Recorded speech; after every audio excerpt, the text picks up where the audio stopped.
তাদেরকে সঠিক পথে চলতে হলে এবং তাদের লেখাপড়া বা কাজকর্মে যদি মনোনিবেশ করতে হয় তাহলে নেশা থেকে দূরে সরতে হবে। আজকে যত গন্ডগোল হচ্ছে, যত চাঁদাবাজি হচ্ছে, তার মধ্যে কিন্তু নেশার কারণ। এই নেশার টাকা জোগাড় করতে যে দেখা গেছে যে অল্প সামান্য কথাকারের মধ্যে একজনকে একটা চাকু মেরে দিচ্ছে বা একজনকে বাড়িতে ফোন করে দিচ্ছে, সামান্য কিছু টাকার জন্য কিন্তু এই ধরনের ঘটনাগুলি ঘটছে বিভিন্ন জায়গায়। এর জন্য নেশাটাকে যদি আমরা নিয়ন্ত্রণে আনতে পারি, নিয়ন্ত্রণে একদম নির্মূল করতে পারি, তাহলে কিন্তু অর্ধেক সমস্যার সমাধান হয়ে যায়।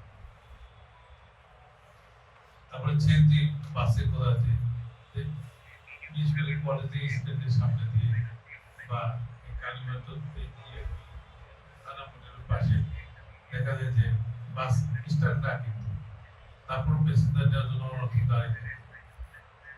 অন্তত ঈদের এই সময়টা যদি আমরা কিছুটা আপনি প্রাইভেটলি আমরা কিছুটা আর্থিক আমরা দিতে পারি, বাজার সমিতির প্রেসিডেন্ট আছে, যতদিন যেটা বাজার মার্কেটে নিয়েছে, আপনারা বসেন, নিজেরা বসে দরকার বলে আপনারা এগুলো প্রোভাইড করেন, মার্কেট থেকে প্রোভাইড করেন, প্রাইভেট আপনারা কিছু ট্রাফিকের ব্যবস্থা করেন, কমিউনিটি সার্ভিসের ব্যবস্থা করেন, যাতে করে এই মানুষ যেন অবাধে চলতে পারে। যে আমাদের মা বোনেরা আসে, সে যে একবার সে যেদিকে নামতে গেলে আয়োজনের শরীরে যায় থাকা, এগুলি যদি আপনারা নিয়ন্ত্রণ করতে পারেন, আপনাদের বিক্রিত বাড়বে, আপনাদের গ্রাহক আসবে, পক্ষান্তরে আপনারাই তো লাভ পাবেন।